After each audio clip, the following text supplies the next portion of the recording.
My name is Lisa A. Romano, and I'm going to just click out of a couple of devices because it gets a little confusing. Thank you very much for stopping by. There are 32 of you on the line right now. I believe I've enabled the chat feature, so you should be able to ask me questions. So I have a few questions that I want to address. As you know, I get a lot of emails, and I do my best to answer those questions. And I think it's really important that we begin talking about and understanding codependency in our everyday lives. And I think it's really important that we learn to get comfortable with talking about codependency, because there's a possibility, and again, these are just my humble opinions, but I am of the belief that codependency is epidemic. I am of the belief that we are absolutely raised to fear what other people think about us.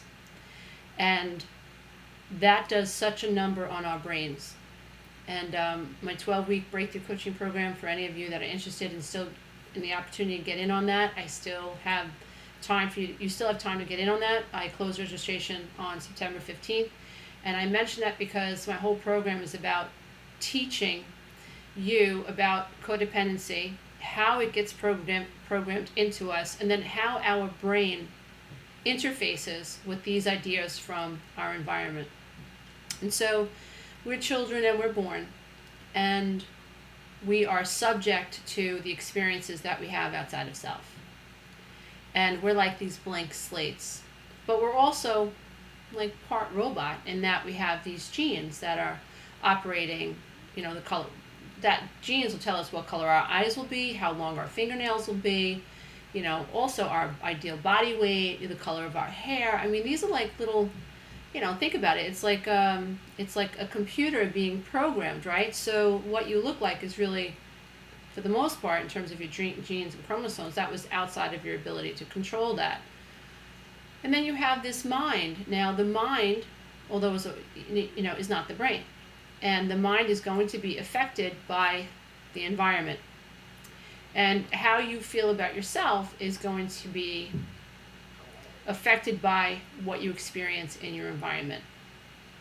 Now, we have, in order to heal, and I talk about this a lot in my program. My program is it's psychological, it is scientific, it is, if you want to say, emotional or spiritual, whatever. But it blends all these different ideas so that you can really understand who you are. Now, I believe so many things are happening when you're suffering from codependency. I'm going to show my age here, but for those of you who are very young, namaste, but those of you who are probably older than 45, you know what the hell a record is, right? So a record gets stuck. It can get stuck on a needle, and it'll skip, and it'll skip, and it'll skip. When you're suffering from codependency, it's like your mind is just stuck, and it just keeps skipping, and it just keeps skipping. And in my humble opinion, I think this happens because we are seeking outside validation. Now, when you're a child, it is normal and appropriate to seek validation outside of yourself, and absolutely essential. We have mirror neurons, and we are supposed to experience. Now, what happens is, in order for me to experience this perception of self, then I feel that someone outside of me has got to make me feel seen, so that my mirror neurons can turn on, and I can have this awakening to me, this inner being, this person inside of this body. And when that doesn't happen, I think what happens is we spend our lives skipping, seeking that validation, waiting for someone to approve of us. We stay in these really, really difficult relationships, and we think, one day it'll get better. One day it'll get better. It's like Groundhog's Day every day. It's not getting better. 20 years later, we're still waiting for it to get better. And this is the way a codependent thinks. So I think that we really have to understand what codependency is. And what codependency is codependency makes us feel like we're not good enough. And it makes us feel unconsciously, we have this unconscious need to feel seen and validated by other people. And it doesn't always manifest the same way. There are codependents who I feel are very empathic, and they can feel other people's feelings. And I'm going to read you a letter from a YouTuber who reminded me a lot of a lot of my clients as well as myself, where even though like my mom was abusing me as a kid, I knew why she was abusing me. I knew that she was very sad. I knew that she had some issues. I knew that, she hadn't worked things out. And that interfered with my ability to claim myself as a woman and be able to step outside of the child's role. This empathy that I had for her, almost like the Stockholm syndrome, where I was feeling sorry for the person that was really abusing me in lots of ways. I mean, she was great in some ways, but she abused me in a lot of ways. That really hurt me on a heart level and made me a codependent, and had all these types of eating disorders, you name it. You guys know the deal.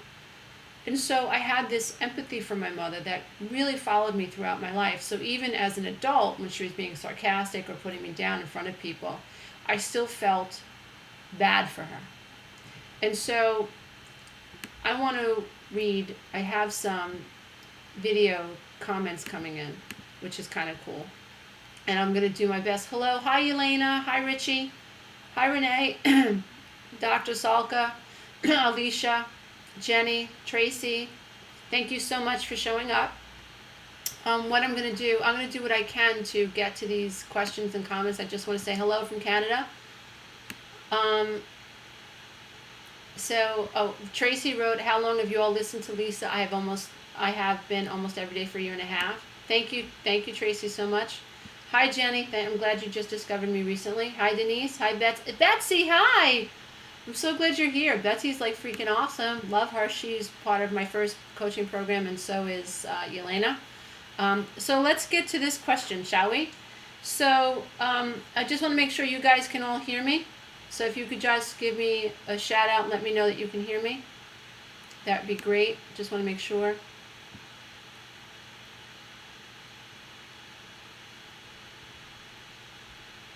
Just let me know. Somebody?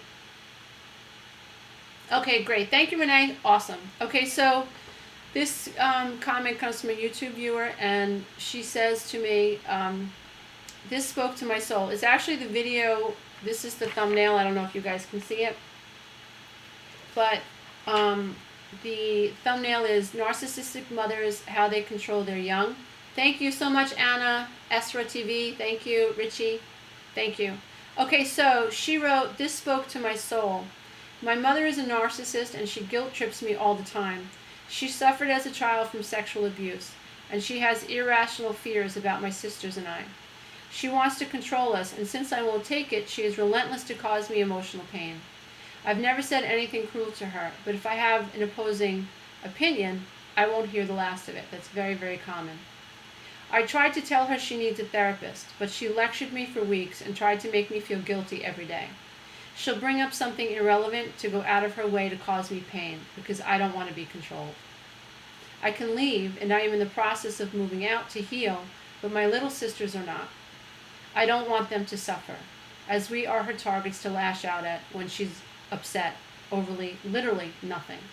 How can I get her to help? She is in a lot of pain, and it hurts me to see her suffer, but I know it's right, and I can't justify her being an emotional bully. So what I want to point out, hey, Michael Kundari, hello, Michael, hello, namaste. What I want to point out in this letter, which is very, very common for codependents, is her main question. And her question is, how can I get her to get help? So this YouTube viewer is a victim of a narcissistic mother, and her question is, how can I get my mother help? So it's really, really important that everybody listening observe that and absorb that, and that when you're codependent, it's very common to feel sorry for the abuser. So, in my marriage, what I did was, I understood that my ex-husband came from a family that was dysfunctional emotionally, and I could see that, and I could feel that, and I knew that he was the youngest of 3 sons, and they had picked on him, and they had called him names, his whole life, and because he was the youngest brother, and the mom and the dad really never set any boundaries in the house, and I knew my ex-husband was seeking their approval. And I saw that. And so when he was rude to me or fresh or obnoxious or even abusive, my heart as a codependent, and I believe an empath, it was like I was justifying and saying it, well, that's because he has this going on, and that's because he's insecure, and so it was almost, I was canceling out my experience of the experience. So it's really easy to miss what happens when you're a codependent.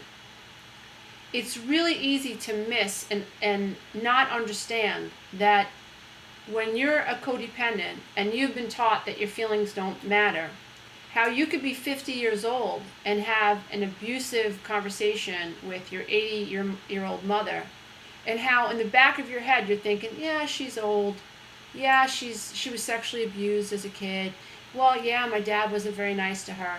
And all that data, all that codependent programming, what that is actually doing is minimizing your now experience.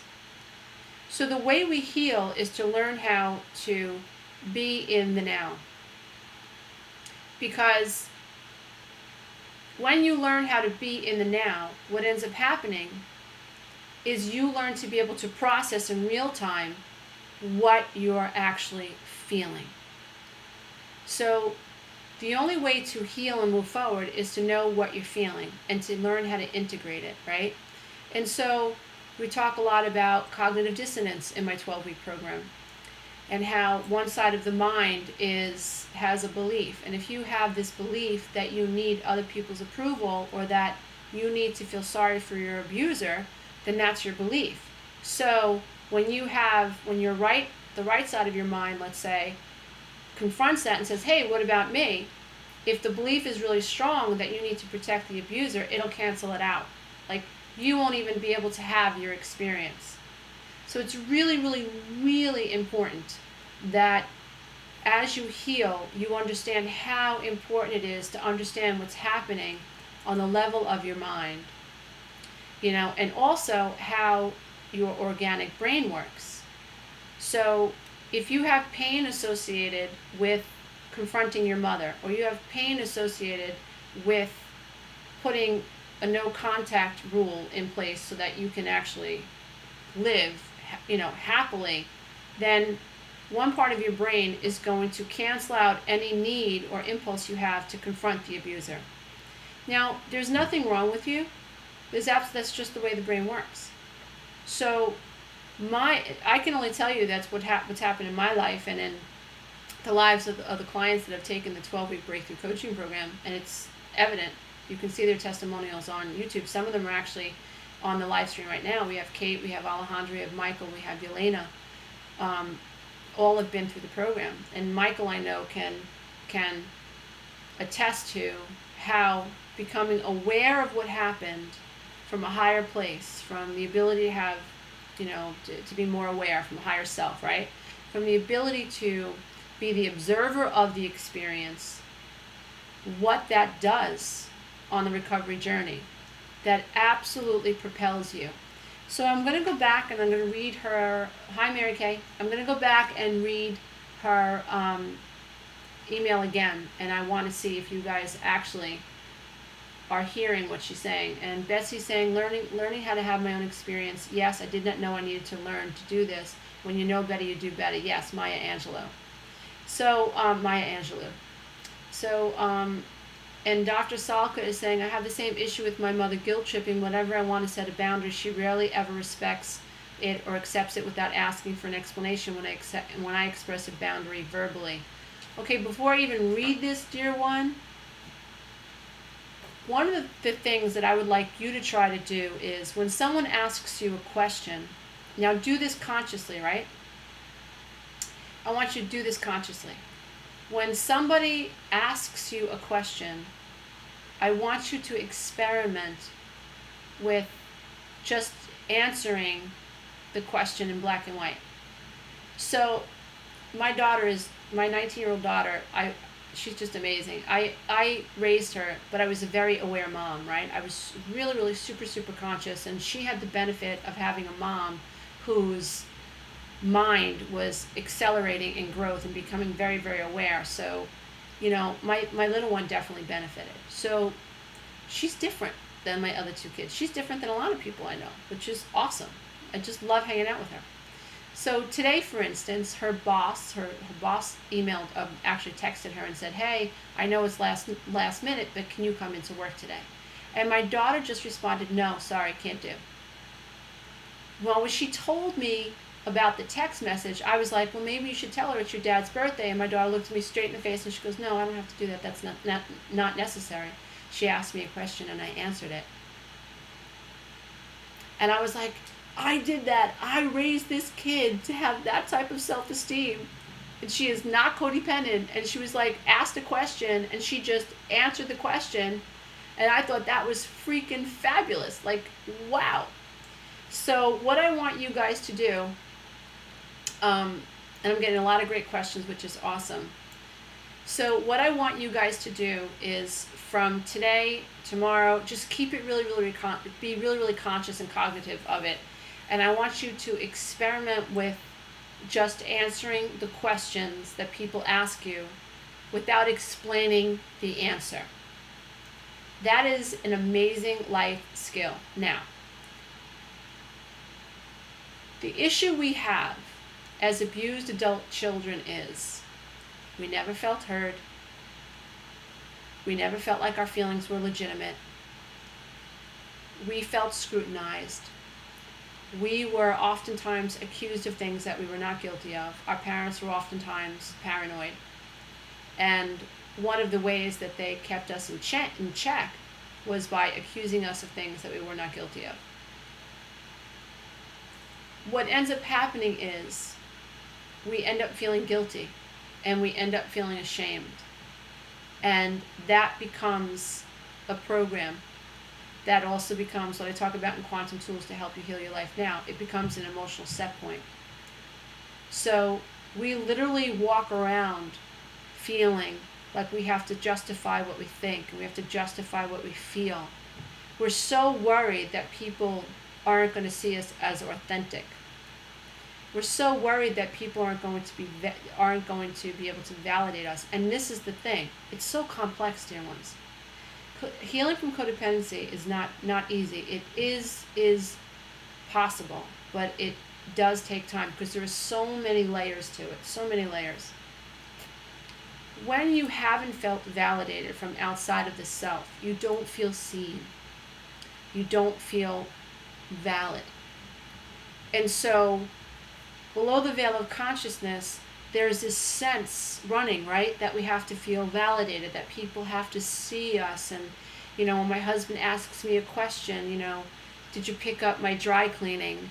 And we just say no. We know it's because we were just busy we have 6 kids, or we had to work all day and, we'll go tomorrow because it was raining today.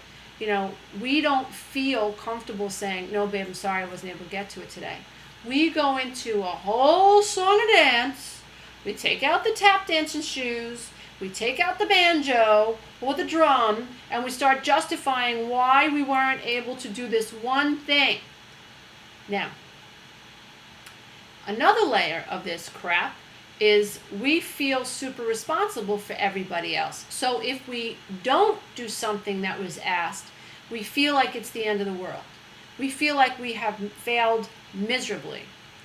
So I don't want to overwhelm you guys.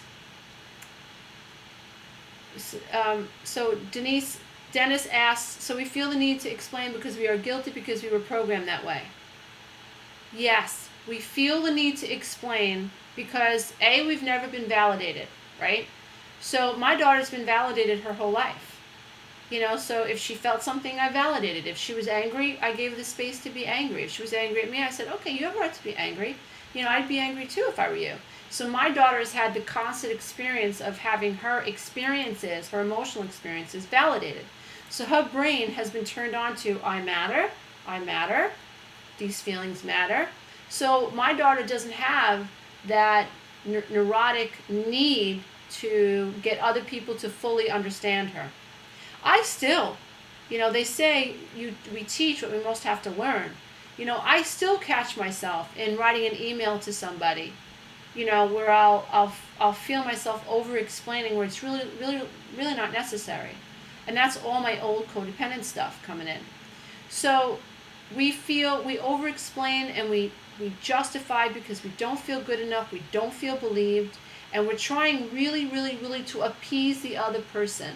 We're trying not to make the other person angry at us. We're always constantly trying to make it okay between us and the other person. So no matter who it is, it could be the mailman that we see once a week. It could be the deli guy we could walk into a deli in a different town, in a different country. We want the deli guy to like us because we don't feel like we're good enough. So we're constantly seeking outside of ourselves. It is literally like the record that is stuck. The record's stuck. So no matter where we go, we're seeking validation. So I hope that makes sense.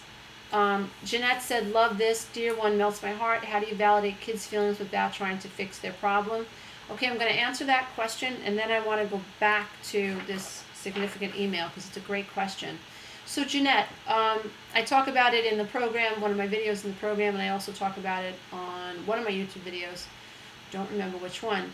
But it's really important that we as parents understand that it is our obligation, and it is our responsibility to take these little people that we have brought into this world, whether we've had them biologically or we've adopted them or we're foster parents. It is our responsibility. It is our job, and if we don't do it, we're failing. And not the end of the world. We can always learn how to do better. But I don't care if you're a biological mom, if you're a foster mom, or if you're an adoptive mom or dad, whatever. It is our responsibility, your responsibility, to make your children feel seen. So let me just explain this to you. So I'll tell you a little story. My daughter was about 4 years old, and my clients who are on the line have actually heard the story 1,000 times probably. But I just think it personifies what I'm trying to drive home so beautifully. So let's say, this did happen. So I'm putting her in bed one day, and she says to me, Mommy, I'm so angry at you. And she was really pissed off, right? This little tiny kid is so pissed off at me, right? And I love her, and I'm struggling, recovering codependent. I don't want my kid being mad at me, but I was putting myself into massive recovery. Like I was on fire with recovery. And there was no life coach that I was following either. It was just absorbing information, reading about child psychology, and putting it all together in my own head. And so, but I knew that I had to be present for this little kid. I knew, Lisa, it ain't about you, okay? It ain't about you trying to make this kid happy so that she can see you and that you can feel good about solving her problem. Because that is unconscious egoism.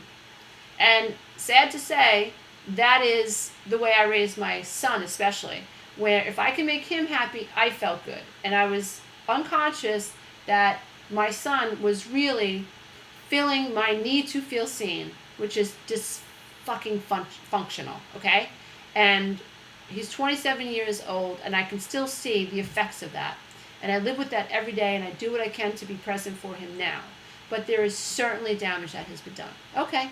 Go back to my little one. So now I'm awake. So now she's 4 years old. And, Mommy, I'm so angry at you. So Mommy said, not about you, Mommy. It's about the baby. It's about her. Be here for her. So I said to her, why are you angry? And she said, because you said I was going to have ice cream.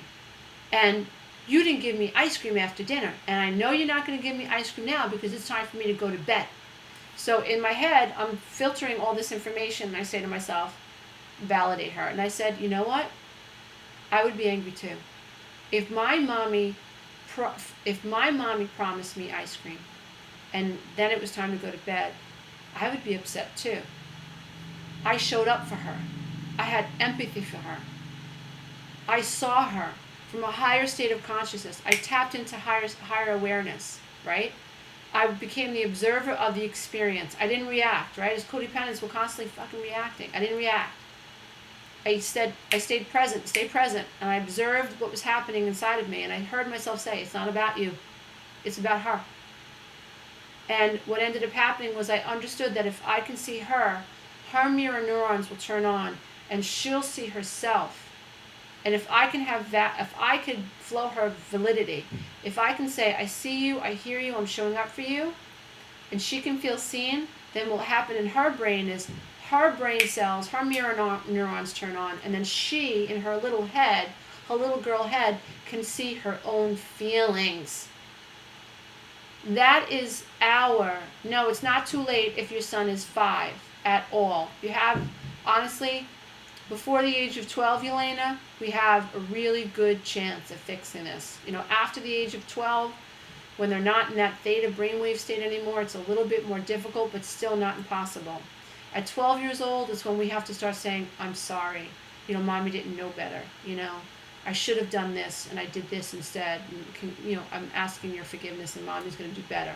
After that, after 12, that's how we have to talk to our children. And up until about the age of 18, let me turn my phone off. But up until about the age of 18, in my opinion, we have to be there for these children.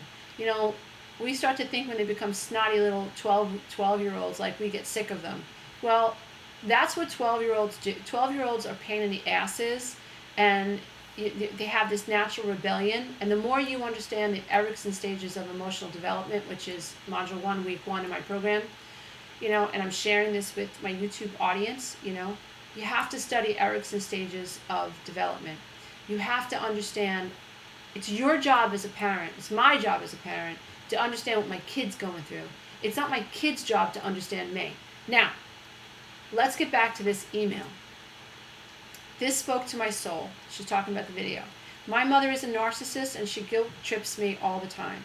She suffered as a child from sexual abuse. That's the daughter understanding the mom. And she has irrational fears about my sister and I. She wants to control us, and since I won't take it, she is relentless to cause me emotional pain. I've never said anything cruel to her. So here's a daughter who has every right to tell her mom to back up, but she's not setting a boundary because she feels sorry for her abuser. But if I have an opposing opinion, I won't hear the last of it. Very common for narcissistic people, not just moms, that the minute you offer an opposing view, they harass the shit out of you until you're crying uncle, until you're saying, okay, Mom, I'm sorry. I remember when I was a little girl, my mother would not leave me alone until she broke me, until I was crying and practically in the fetal position. That's when she left me alone. So I understand this type of manipulation. So I tried to tell my mom she needs a therapist, but she lectured me for weeks and tried to make me feel guilty every day. Because her agenda is to manipulate you so that she has power over you and control over you. That's where she's getting her narcissistic supply. So when you say to her lovingly, Mom, you need a therapist, she's not hearing you. She's going to try to convince you that you're crazy for thinking she needs a therapist so that you can shut up and she can continue to abuse you. I love you guys are asking such great questions, and I love this, that you're supporting one another. Mwah, that's so wonderful. Love you guys. So my mom will bring up something irrelevant to go out of her way to cause me pain because I don't want to be controlled. No, dear one, your mother is going out of her way to cause you pain so that she can scramble your brains like eggs. So she's trying to cause you pain. So let me talk about the pain versus pleasure reflex in the brain. When your mom is yelling and screaming at you and manipulating you, she may not be aware of it, but she is hacking your pain versus pleasure reflex. So what she's doing is, unconsciously, she is causing you so much pain associated with telling her she needs a therapist that your brain now associates pain with telling her she needs a therapist. So now your brain will associate pleasure with not telling her she needs a therapist. Did you freaking hear that, dear ones? Did you hear that? That is serious. You may have to listen to this video over and over and over to get that. But this is the way narcissists control us. So this woman, this mom, is causing this kid, this child, and her name is Meg, she's a YouTube viewer. She's causing this poor kid so much pain that in Meg's brain, on an organic level, Meg's brain is associating tremendous fear with confronting the narcissist. So now what happens is her brain, Meg's brain, will associate pleasure with not confronting her. How does that look in the environment? How it shows up in the environment and the dynamic is mom isn't getting, I sounded so New Yorker there, getting. But mom isn't getting any flack from Meg because Meg is too afraid to say, you need a therapist. So mom wins. Mom wins. Her manipulation wins, and Meg is stuck. Okay? So when you have a narcissistic mother, you have an attachment trauma. And so Meg, it's really, really important that you really understand attachment trauma. So Misty said, adopted at birth, I feel I've always needed validation and always looking for someone to love me. So Misty, there is someone else on the line who has the same experience. And I just want you to know, dear ones, I am creating a program for adoptees and foster children. Children who have suffered a specific type of an emotional attachment trauma that relates to being given up for whatever reason by the adoptive mom. Because you have suffered an attachment trauma, but there's also this undercurrent of why did she give me up, which is painful, which hurts a child at a core level, and also this is the undercurrent of why, and it's an undercurrent, I'm certainly not good enough.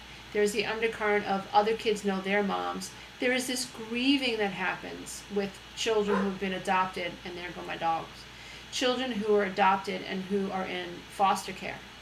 If you're very lucky, I do know I had a client, I coached a couple that were older, and their son adopted a little girl at birth, and the mom was in her 40s, and the little girl is so happy, and the way they handled it was beautifully. They told her about 8 years old that she had a mommy, that she was created inside a mommy's belly, but that mommy couldn't take care of her. So the new mommy took care of her, and this is her new family. And the kid is very well adjusted, and they're handling the adoption awesome. So, but it's really, really important that we understand that attachment trauma is at the root of this daughter's issue. She has got a narcissistic parent, and she is suffering, but she's focusing on getting the mom help. So this child, and I really hope you're watching, I don't think you are, but I hope you get this, get this, Meg. I hope you watch this video, Meg, because it's all about you, girl. So it's really, really important that anybody watching, if you're codependent, you're suffering, and you had a narcissistic parent, or you have a narcissistic spouse, give me a shout out in the chats if you find yourself making excuses for poor behavior. Okay, that's one thing I want you to do. So as you move forward, it's about not making any more excuses for poor behavior. So what you guys are going to do moving forward as just a social experiment is, today's the day you're going to stop justifying your answers. So, Betsy, you want to go to the movies? No, thank you. Imagine that. How cool is that? Yelena, you want to take your kids to meet me at the park later? No, thank you. Because what happens is we are socially conditioned to think we owe people an explanation, but we don't. We absolutely don't. And that was huge for me too. That helped me so much because I didn't realize that I expected people to give me an explanation too. So if I asked my sister, do you want to come over this afternoon? And she said no, I was like, yeah, and why not? And so when I started taking accountability, and accountability is a big part of my coaching program, you have to learn how to be accountable. When I started to no longer answer other people's questions as to why I couldn't do something, then I also held myself accountable and became very, very self-observant and self-aware. And I stopped expecting other people to justify why they said no to me. So it was literally like all these negative psychic cords were getting cut. And I was like, I was no longer a marionette, right? Because my unconscious need to think you owe me an explanation is a program. It's a program. I was attaching to an expectation. That's a program. So when I stayed in a higher state of awareness, right, and I became the observer of what was happening, and I was able to, of free will. See, if you hold on to any, in my opinion, if you hold on to unconscious beliefs, you're not operating in the mode of free will. Impossible. You're like a Sims character. You know the Sims character, the little video game? You know, little people walk around and you're controlling them? You have to be free. You know, in order to really, really be free as a human being and to really understand the most amazing spiritual experience you can have, you have to understand what it's like to let go of expectations. When you don't have expectations of other people, when you can show up and be present. And so if it rains and you're supposed to, you know, the day I married my husband, it poured. And I was happy as a clam. I don't know why they say clams are happy. I don't really know. That's a silly expression. But I really was there. I was ecstatic. It didn't bother me that it was raining. And I mean, it was pouring. You know, when you have observed yourself enough and you hold yourself accountable enough and you free yourself of all these dysfunctional programs that your mother, your father, your sister, your brother, your grandmother, your religions, society, other people's opinion about your God or the God that you believe in. You know, the way we're manipulated in advertising about what the ideal woman looks like. I mean, most women today should be throwing themselves off a cliff or you know, sacrificing themselves inside a volcano. Because most of us are not the supposed ideal the media, the freaking crappy media, is projecting towards us, right? So we gotta get really real. It's a bunch of bullshit. It's all an illusion. You're trying to be controlled. They're trying to control your ass so you buy their products, okay? So we have to confront it. So codependency is pervasive. It's everywhere. And anything and anyone that, or any idea that has you thinking that you need validation from outside of yourself is an illusion. It's an absolute lie. And I mean, Eckhart Tolle's book, The Power of Now and A New Earth, I mean, it was so hard to get through because it was kind of difficult to understand. But at the end of the day, I think what he's saying is the ego is an illusion and the material world is an illusion. I say it's bullshit. It's all bullshit. The idea that you're not enough is bullshit. The idea that you have to be a certain weight is bullshit. The idea that you need someone else's approval is bullshit. The idea that you don't have a right to tell your mother that you don't want to talk to her is of course you have that right to tell somebody, even if it's your mother, I don't want to talk to you. Of course you do. So getting back to this girl, so Anna said, I definitely don't want to repeat the same patterns of my family. If you're aware, you won't repeat the same patterns. If you commit yourself to being self-aware, you will not commit the same patterns. If you do not commit to being self-aware and self-observant, you will be reacting to your subconscious programming, and you will repeat those patterns. So, Betsy, you're so funny. The idea that you are not enough is bullshit. You believe, right, Betsy? It's true. It's true. It's absolutely bullshit. Okay, so, I just want to make sure that you guys understand what the real issue is that I found in this email, which is the girl who wrote me, the YouTube viewer that wrote me, is more concerned about getting mom help than she is about her experience, which tells me that this poor kid is not experiencing her feelings. So, and I get it, what she wants to do is she says that she can get out. See, my suggestion is, thanks Betsy, my suggestion is that she does get out. Now, she's got a couple of sisters in the house that are stuck, right, because of their age, but they won't be stuck for long.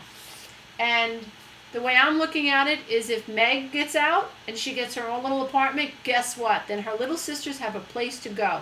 More importantly, Meg is trying to control what's happening in her house, right? She's trying to buffer what happens between her and her little sisters and her mom. But that's not for her to control. What she should control is get the hell out of the house, in my opinion. Set up a little apartment. Get really, really healthy emotionally. Set boundaries with her and her mother. Now, her little sisters now see a way out.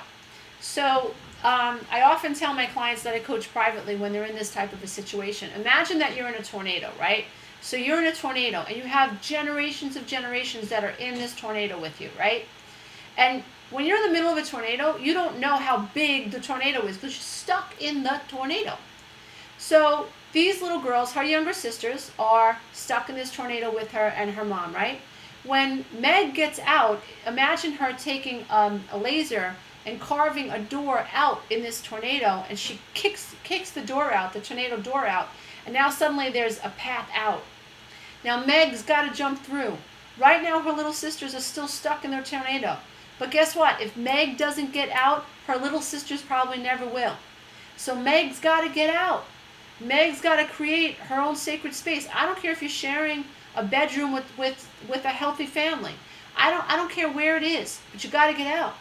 Now what ends up happening is now she has carved the path for her little sisters. And now the little sisters can come and visit her. And now her little sisters, now they're experiencing their environment differently. Now the little sisters are saying, this is how we get out. We don't take care of mom. We expect mom to take care of herself. We take care of ourselves. So I hope you guys understand that. I really, really hope you guys understand that. That it's out when we're dealing with siblings and we're dealing with like situations like this where we're afraid to leave someone behind. If you don't move forward, so let's say her sisters are here and she's here. If she doesn't move forward, guess what? She stays here, right? So if she moves forward, right, now her little sisters, her little sisters have a level to look up to. Now as she keeps moving forward, guess what's happened? These little sisters are going to eventually resonate with Meg's vibration. But if Meg stays here, then she can't help them. It's sort of like you're standing on a shore and people are drowning, right? And well, actually, let's put it this way. Let's say you have 3 people, they just jumped out of a boat, and one's a really good swimmer. And Meg can see, right, that there are 2 life preservers on shore. So Meg can stay there and try to save both of them, but they'll probably all 3 of them drown. Or she could try to quickly swim to shore 10 or 15 feet away and throw 2 life rings out and then pull the sisters to shore. So we never help anybody by not moving forward. Deanna asked, what about, mom who's elderly? I have another client that's going through that. It's all about what's happening up here in your mind, Deanna, and what's happening in your heart space. If you are still seeking a narcissistic elderly mom's validation, it's not going to work. You have to go in. You have to have a tremendous mind shift. You have to associate consciously more pain with seeking her validation than you do pleasure with seeking her validation. You've got to go in saying to yourself over and over and over and over and over and over and over, stop seeking her validation. I don't need her validation. I am enough. I am enough. I am enough. Mom's 85. She's elderly. It's going to sound terrible, but she's not going to live forever. And you're going to be alone and not taking care of her anymore.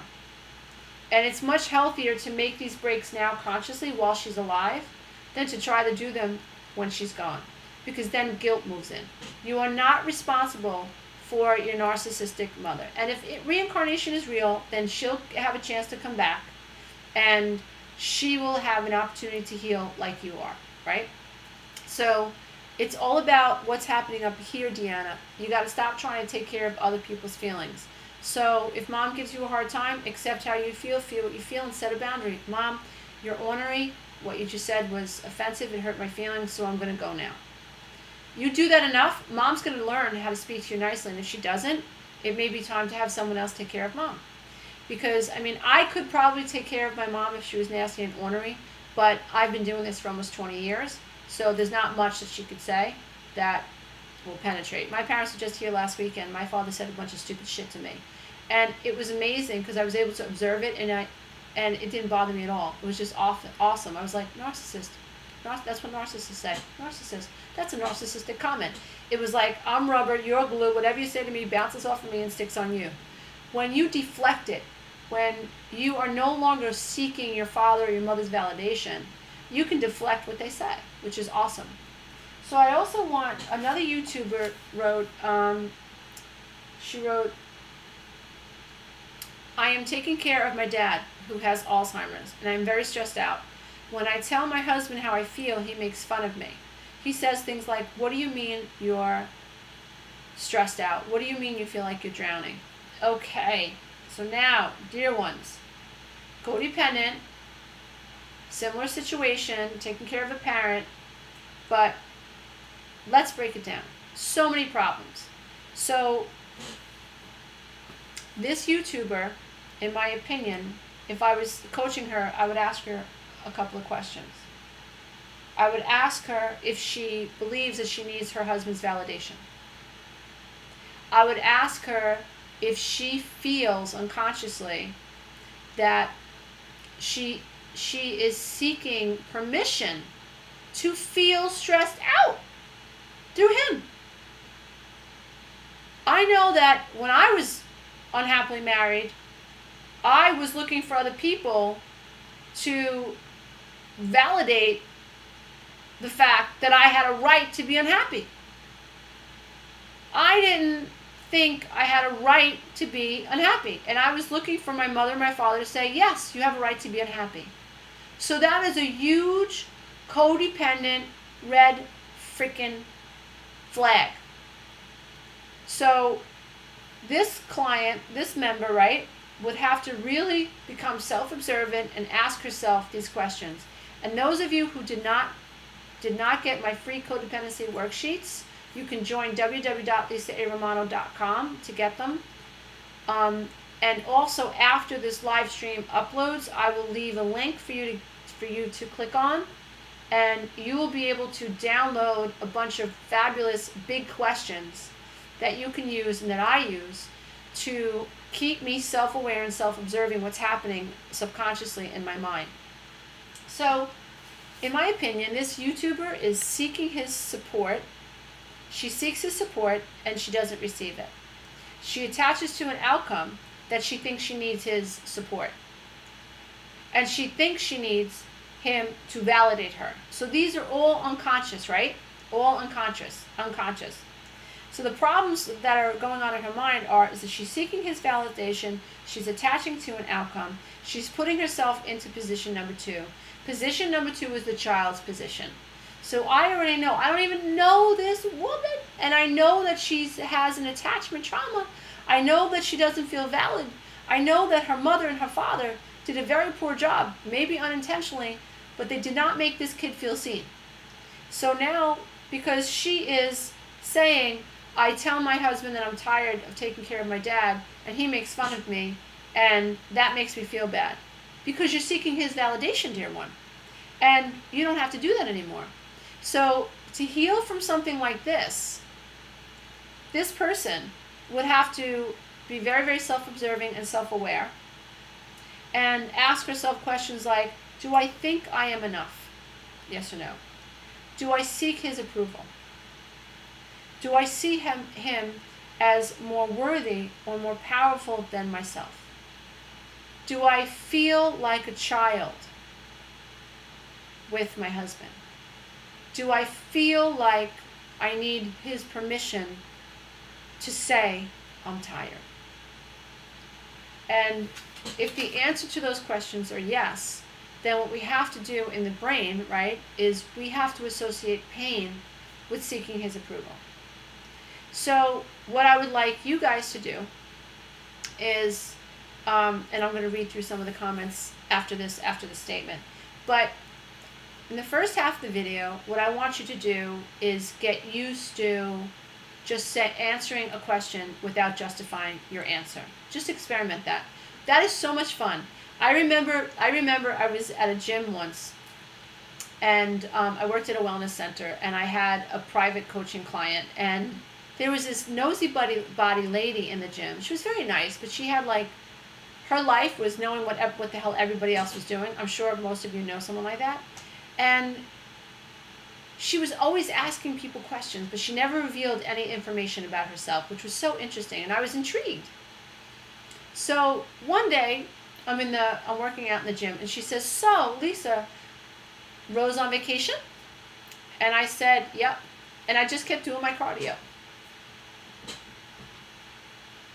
And the lady was standing there looking at me like, and where is she? Where did she go on vacation? Who did she go on vacation with? And I was just, my head was forward, and I refused to look at her. And I have to tell you, my soul chuckled. The little girl inside of me chuckled. I had such a good time inside myself, seeing how uncomfortable this woman was with the fact that I was not giving her any information she just simply didn't deserve. She didn't deserve it. She doesn't have to know where my client went on vacation. It's none of her damn business. And I had a right not to tell her. But that really was a big moment for me, because that's when I realized the power of holding on to yourself. Like just one of the facets of being able to hold on to yourself, which is just fabulous. So, the second part of the program, this live stream event is, what I want you to do is, A, like I said earlier, I want you to stop justifying yourself. And B, what I want you to do is, when you express a feeling, well, a couple of things I like to experiment with. When you express a feeling, I want you to consciously not expect the other person to validate it. So, I'm hungry. Just making a statement. It would be nice if you had an empathetic husband or partner who said, yeah, I'm hungry too. You want to get something to eat? But many of us don't, right? So this woman doesn't have an empathetic partner. He sounds like he's manipulative and controlling, and he wants to make feel bad about herself. So she doesn't get too, strong as a female and really be able to tell him what she really thinks.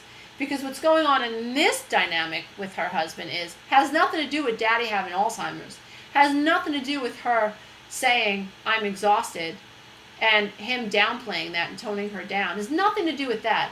What's really going on, in my opinion, is that the husband doesn't want his wife to get too comfortable with talking about her feelings. Because she might start talking about the way she feels about him. So it's very, very important that we begin seeing what's really going on. I hope you guys get that. The live stream is going to end immediately at 4 o'clock, and I already set it to that, so I really want to speed this up. I don't want it to just end. So those of you who still have narcissistic sisters, I know some of you on the line have narcissistic sisters, narcissistic brothers. You have narcissistic bosses, narcissistic spouses, narcissistic coworkers. What you're going to do is experiment with not justifying yourself, A, and you're going to experiment with saying something, making a statement, and then not expecting other people to justify it or validate it. You're just making a statement. I feel like I'm drowning. My father's, the work that I had to do with my father today was ridiculous, and I'm exhausted. And you, dear one, shutty in your own head. So if I was her, and if I was coaching her, let's say I could be her ghost, right? And she was in the kitchen with her husband, I would whisper in her ear, tell him you're tired. Just make a statement, I'm tired. And she would say, I'm tired. And then I would say to her, now hold on to yourself. Don't expect him to validate it. It's okay, look at him. He's uncomfortable. He thinks you're going to be uncomfortable because he's not validating you. Smile. It's okay that he's not validating you. You don't need his validation anymore. If I could do that, that's what I would do. And I do believe, some of you have said to me that my meditations actually make you feel like I'm in your head. Okay? One client said, Brad said that he should charge me rent because I was in his head. He listened to my meditations so often. So I do believe that we can heal codependency, and I do believe that codependency is a product of subconscious programming. My shtick and my trademark is it's not you, it's your programming. And if we were programmed one way, then we can reprogram, And I also want to say this ain't about my ego. This is all about you. I love the idea that you can heal from codependency and set a soul free, because on a global level, what I think is really, really happening is that we're in a battle. We're in a battle for our souls. Like, there's dark energy on this planet. There absolutely is. And those of us who've been wounded on a heart level, we experience those shadow energies and that dark energy, and we can overcome it. We can find the light within ourselves. And we can really, really honor ourselves and honor the light that's within ourselves. And when you honor the light within yourselves, you cannot help but honor the light in other people. People really don't piss me off anymore. We went shopping earlier today. The mall was crowded. Actually, it was an outlet. It was crowded. People everywhere. My little one was so pissed off, But I was like, whatever. I love everybody, because I know that the same light that is in me is in every single person. I don't care what color you are. I don't care what size you are. I don't care if you're a drug addict or if you're an alcoholic. It doesn't matter. The light is within you. I don't care. I don't even care if you're a pedophile. I don't care. The light is still within you. Most pedophiles are pedophiles because they were sexually abused. Just saying. I'm not saying they shouldn't be punished, and I'm not saying there shouldn't be consequences to that behavior. But my perception these days is, when people victimize other people, it's because they're repeating a pattern, because they've been victimized in lots of cases, if not all cases, or in most cases. So I really do believe that we can heal subconscious programming, and I believe that when you heal, there's a butterfly effect, and the entire planet benefits. And so I know that I'm not going to be here forever, and if I can pass on light, and then people like you are passing on that light, then I know that, let's say, God forbid, I died tomorrow, the planet was a better place for my children and my future grandchildren, and my family and your family. So it's really about healing ourselves and having love and compassion for ourselves, really, so that we can have love and compassion for one another. And this is the way we heal the planet. We heal the planet, we heal humanity, one mind, one program, one thought, one belief, one unconscious feeling at a time. And look, there are over 100 people on this live stream. I've had a bunch of people come through my coaching program. I have almost 32,000 YouTube subscribers. It's not a lot. Some people have 200,000, 2 million. It's okay, but I'm working my way up there. I'm never going to give up. So please like and share this video. And if you have not yet subscribed to the channel, please do so. And if you are serious, love what you hear here, and you want to get a step-by-step approach to healing, I offer the 12-week breakthrough coaching program, and it is changing people's lives. So you still have an opportunity to get in on that until September 15th, Thursday, September 15th, 2016. That is when the doors to that class, my September class, closes. And I have enjoyed being with you today. Betsy says, thank you, Lisa. Butterfly Fleck is beautiful. Thank you for ferociously flapping your wings and telling us all about it here on YouTube. Namaste. Deanne, I can't answer that question right now. Just so you know, someone said, I think you should think about giving the 12-week coaching program to a couple people through a contest. We have actually had very generous clients actually donate the coaching program to another bunch of people through a scholarship, and those scholarships have been handed out, so thank you. Thank you, Unique, thank you. Thank you, Tracy. Thank you, Alejandra. Thank you so much. I love you all, and next week at 3 o'clock will be the next live stream video. Love you all. Namaste. Now I have to figure out how to shut this off, so bear with me, dear ones.